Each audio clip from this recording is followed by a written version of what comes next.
এ যেন প্রহসনের সর্বোচ্চ দৃষ্টান্ত। মগের মুলুক কাকে বলে তার সঠিক সংজ্ঞা।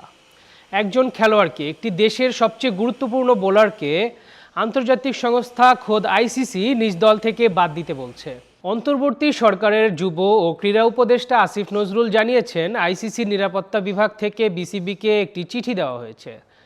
তাতে ভারতে অনুষ্ঠেয় টি-20 বিশ্বকাপে বাংলাদেশের নিরাপত্তা ঝুঁকি 3টি কারণে বাড়তে পারে বলে জানানো হয়েছে, যার মধ্যে একটি হলো বিশ্বকাপ দলে মোস্তাফিজুর রহমানের অন্তর্ভুক্তি।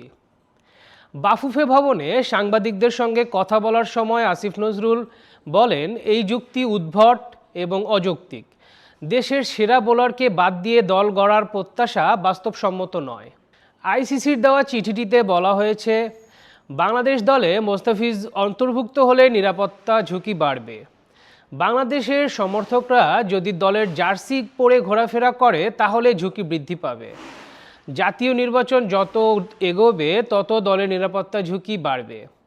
এই 3টি কারণকেই ক্রীড়া উপদেষ্টা সহ বাংলাদেশের অধিকাংশ মানুষ উড়িয়ে দিচ্ছেন। ক্রীড়া উপদেষ্টা বলেন, আইসিসি যদি আশা করে আমরা দলের সেরা বোলারকে বাদ দিয়ে দল গড়ব, আমাদের সমর্থকরা জার্সি পরে মাঠে ঘুরবে না এবং খেলার জন্য নির্বাচন পিছিয়ে যাবে, এটি সর্বোচ্চ অবাস্তব প্রত্যাশা। আইসিসির নিরাপত্তা টিম সম্প্রতি বিসিবিকে জানিয়েছে, ভারতে বিশ্বকাপ খেলার ক্ষেত্রে 3টি গুরুত্বপূর্ণ নিরাপত্তা শঙ্কা রয়েছে। আর বাংলাদেশ সরকারের পক্ষ থেকেও সতর্কতা জানানো হয়েছে। এর আগে আইপিএলে কেকেআর মোস্তাফিজকে দলে নিলে সেখানে শুরু হয় তীব্র বিক্ষোভ। মোস্তাফিজকে আইপিএল স্কোয়াড থেকে বাদ দেওয়ার ঘটনায় দেশেও দেখা দেয় তীব্র প্রতিক্রিয়া।